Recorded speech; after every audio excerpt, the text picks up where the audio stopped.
Hello and welcome. This is Critical Discussions, episode 17, and 2023 year. And let's just get into it, and let's just start with some news that they're quite old at this point, but I wanted to cover them so we can move on into the future.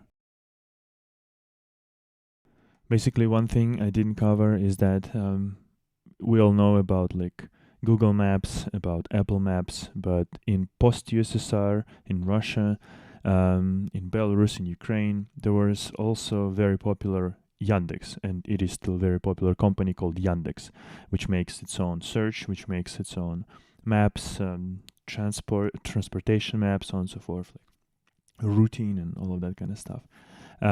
Basically, kind of a sort of like a alternative to Google for Russia, right? But now it's all been bought. Basically, now it's just a branch of like Russian propaganda, Russian state. So this is why this news is kind of interesting, just so you could kind of see and understand what's going on. So from Yandex Maps, Yandex, which now belongs to the state, I'm pretty sure, like basically completely, removes buildings that Russia destroyed in Mariupol. So, for example, if we take a look at Google Maps, at the same street, at the same address on Google Map you will see the buildings, and on Yandex Map there's going to be nothing, as if nothing existed there whatsoever. So just think about how egregious it is. This is like 1984 in real life happening right now. Russia, unjustifiably, absolutely, attacked Ukraine, completely obliterated the whole city, killed thousands and thousands of people, of civilians, first of all, destroyed the city, and now they are literally removing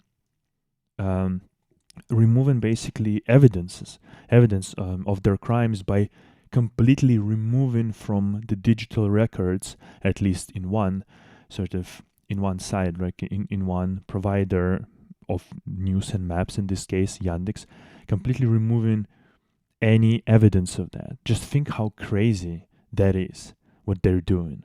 This is I don't know, it feels to me quite insane and very evil, to be honest, but this is what they're doing.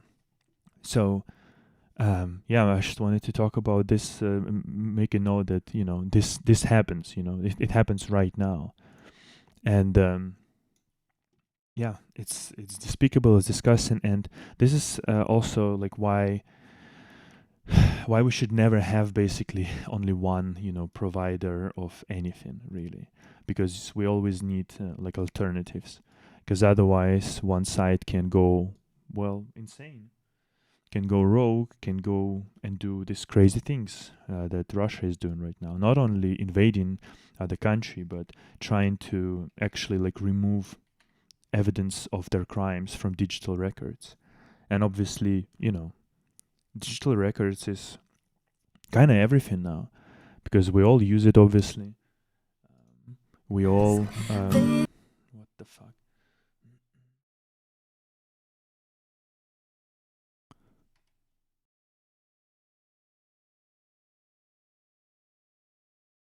Sorry, 1 second.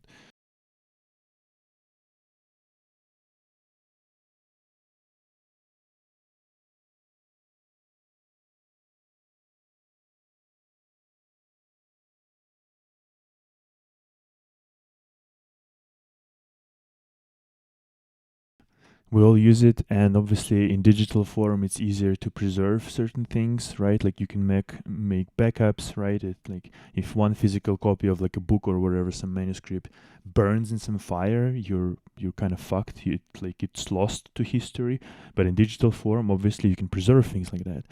But this is other side of this digital age that we're living in, that literally, like, when 1984 was written, right?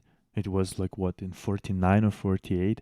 I don't think Orwell understood just how literal his message will be.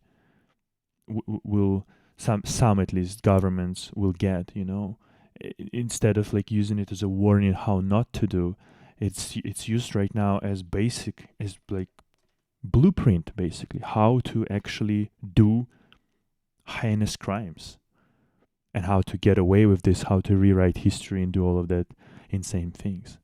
So yeah, I just wanted to point it out. Yeah, just basically, and then we're going to talk about it just in a few seconds.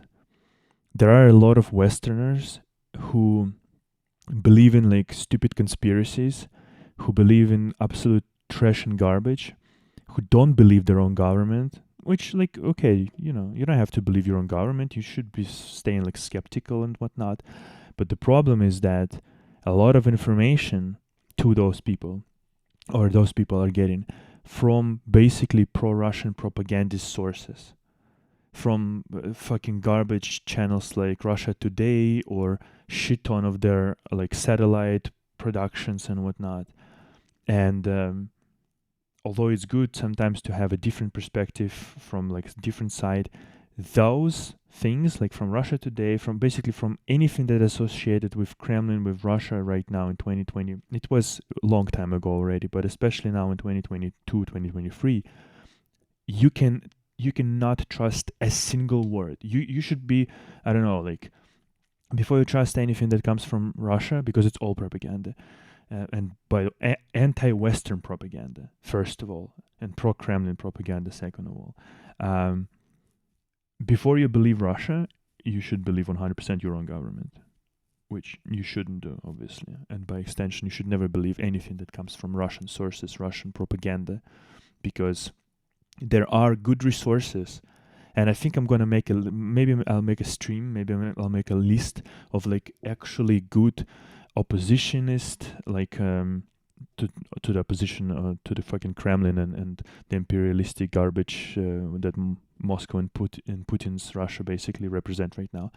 I will show you the list of resources that are actually with like decent information, where there are like good independent kind of journalists and thinking people work. Like, for example, this website, The Insider. I'm using almost exclusively Russian side of it, right? First of all, because it's easier and quicker for me to read, but also because in English, unfortunately, many of those resources aren't as full. But The Insider, for example, The Insider is one of those resources that in English, I think if they don't translate like 100% of their articles, they translate quite a lot of them. Another resource like that is the Moscow Times, but once again in Russian. That's why I'm going to be using Russian version more often, because unfortunately in English version there are a lot of things that aren't there. Like, for example, you could see like there are a couple news pieces that are translated from like 3 hours ago, 2 hours ago, but in Russian it's like 3 minutes, 15 minutes, 40 minutes, hour, and then basically more things are translated, more things are written in Russian on the Moscow Times than in English. That's why I'm going to be using Russian version a bit more. So anyway, okay, this was the main thing, that don't trust things that are coming from Russia. Don't trust Yandex maps. Don't trust Yandex like news and things like that. Don't use it just in general. But if you see that it is in any capacity basically associated with like Russia, just skip that information, or at least like with state affiliated Russia, right? Again, like I'm saying, there are several resources like Medusa, like Insider, the Moscow Times, that like BBC, Russian BBC, for example. There are certain things that are Deutsche Welle, for example, DV, that produce really good information. But again, you need to know how to get the information to realize, to understand that, okay, it is correct and good quality information. Okay,